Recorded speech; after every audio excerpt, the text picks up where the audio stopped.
Twilight World. Let's do a very quick recording. So, it was either yesterday or the day before. I'm not too certain because it's a leap year, right? Yeah, the 333rd day of the year. You're going to have to fact check me on this one. I'm not going to bother to look myself. Just go and use one of them,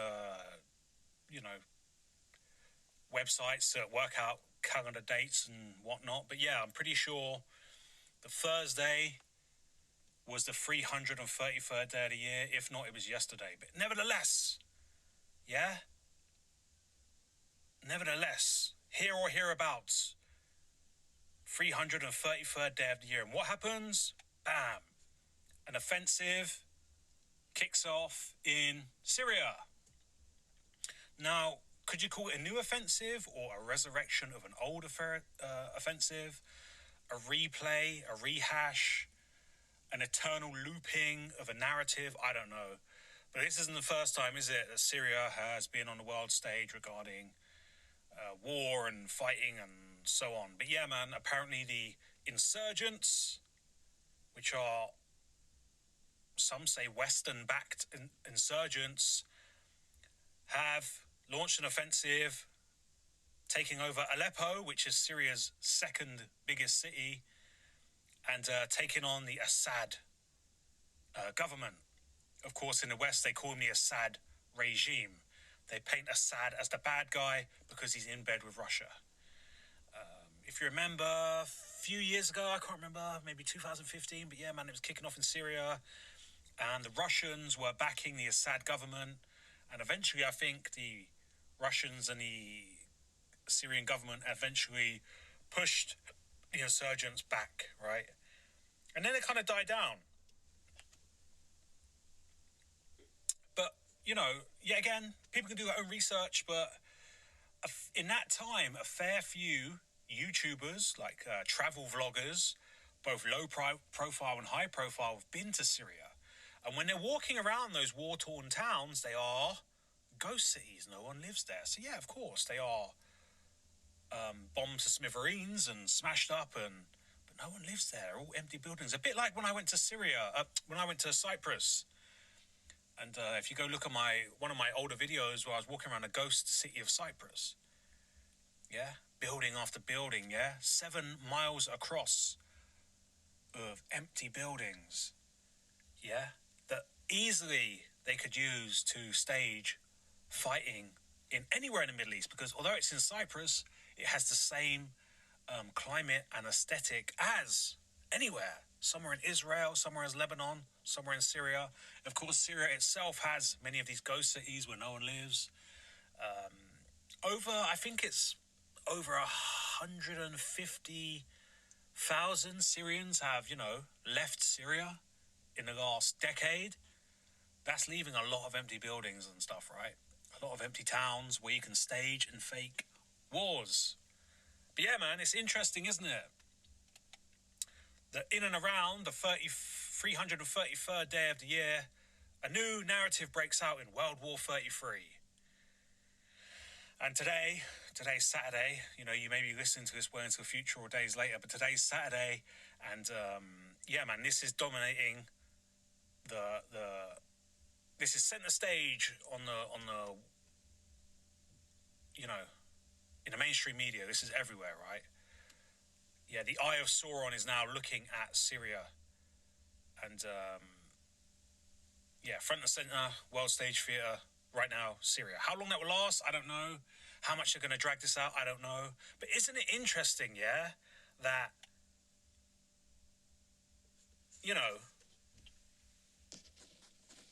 a ceasefire deal happens in Lebanon between the IDF and Hezbollah. I'm not going to go into details about that war. I've done it on previous videos, but, all of the war was taking place in, yet again, areas on the border that had been evacuated already.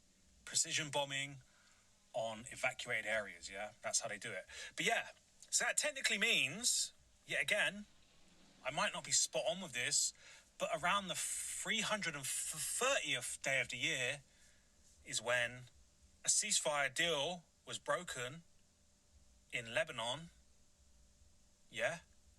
And then instantly one narrative ends, this one ends, and the Syrian one starts, which gives some credibility to my theory that there is a clandestine army, I call them the Ghost Legion, moving around the world, kicking off these wars.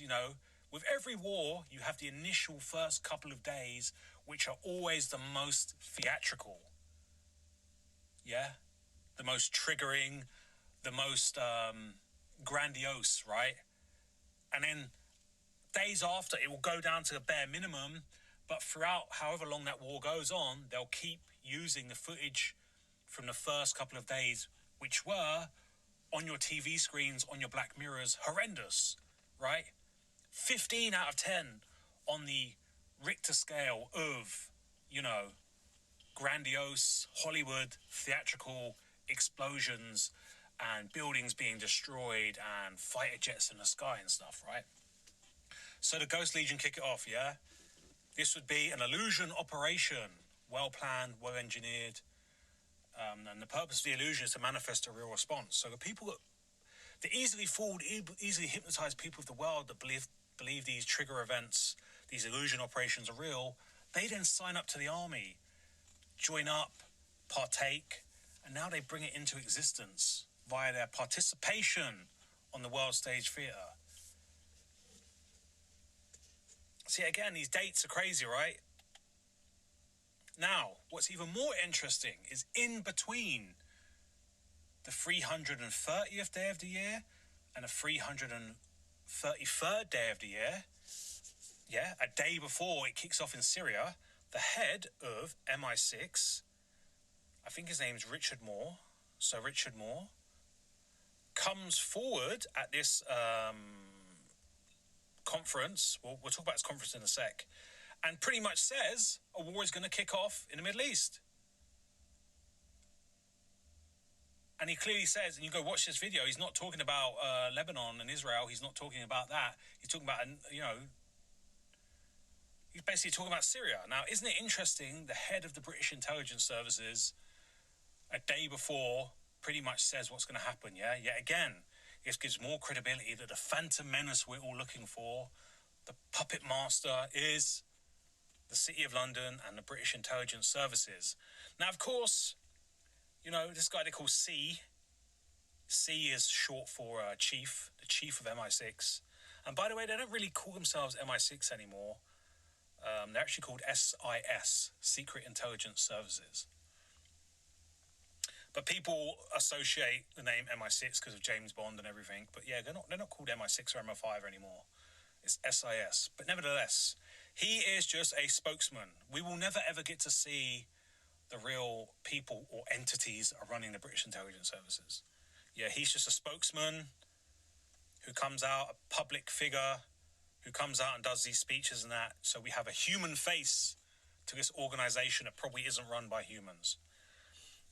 Him himself, I think it's Richard Moore. He's the first ever, in brackets, chief of MI5 to have a Twitter account. And his Twitter account is all about apologizing to the LGBTQ community for not hiring enough of them into MI6 and all this kind of shit. He ain't running nothing. He's just a spokesman. But nevertheless, he is a very interesting Freemason. I'm going to assume he's a Freemason. He was born somewhere really crazy. Like, I think he was actually born in some country in the Middle East that was obviously part of the former overt British Empire. So yeah, he wasn't even born in Britain. He was born overseas, probably on a military base or military connections to when the British Empire was overtly controlling the Middle East. Obviously, now it's a one-world government, headquarters the City of London. It's not really the British Empire anymore. It's more of a covert ghost empire, and the British Empire just became the internet, yeah?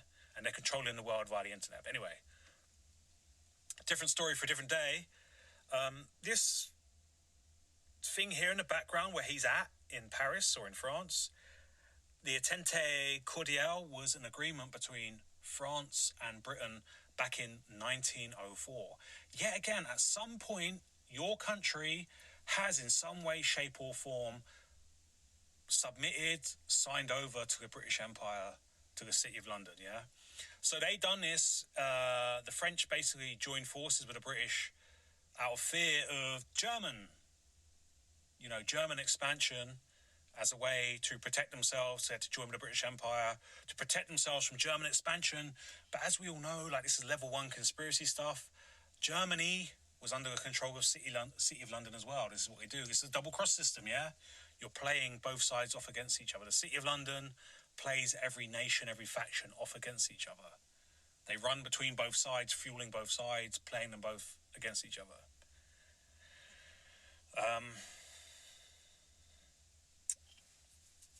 So yeah, the day before it kicks off, this guy comes out and says it's going to kick off. What a surprise. Now, I've only took like a very, very brief look at the footages coming out of Syria. Very theatrical, blah, blah, blah. But, I saw one with the white helmets. Now, they're an interesting organization, in my opinion. Yet again, another theory I have is that organizations such as the White Helmets, such as the Red Cross, the Red Crescent, these humanitarian organizations, even the UN, is how they sneak in the Ghost Legion in and out of countries, when they have to do it via the ground. So when you see truck after truck after truck of supposed humanitarian aid, allegedly, rice and water, actually it's all of the Ghost Legion's equipment and some of their foot soldiers going in and out. A lot of their fireworks, and they have artillery weapon that is basically more theatrical than it is about damaging. So it makes a massive flash, a lot of smoke, and does actually minimal amount of damage. Because like I said, the Ghost Legion will go in, they'll kick off the alleged war, they will trigger it, they will perform the initial couple of days, which will obviously be the most intense, the most grandiose, the most theatrical, and then they'll get out of there, right? And then as the war dies down, the mainstream media will forever be talking about it as if it was the first couple of days, where the Ghost Legion have done the most theatrical performance of all time, with a lot of fireworks, a lot of pyrotechnics, and that's how they create the illusions of war, and so on and so on. But the White Helmets, again, on paper, this lovely humanitarian group, the Syrian civil defense that are, civilians that are meant to be helping with all the chaos. Well, as you can see here, and this is from the whitehelmets.org, their website, you can go and double check this. The group of volunteers has expanded to 3,300 females and male volunteers. Now, of all the numbers in the world, how come it's that number?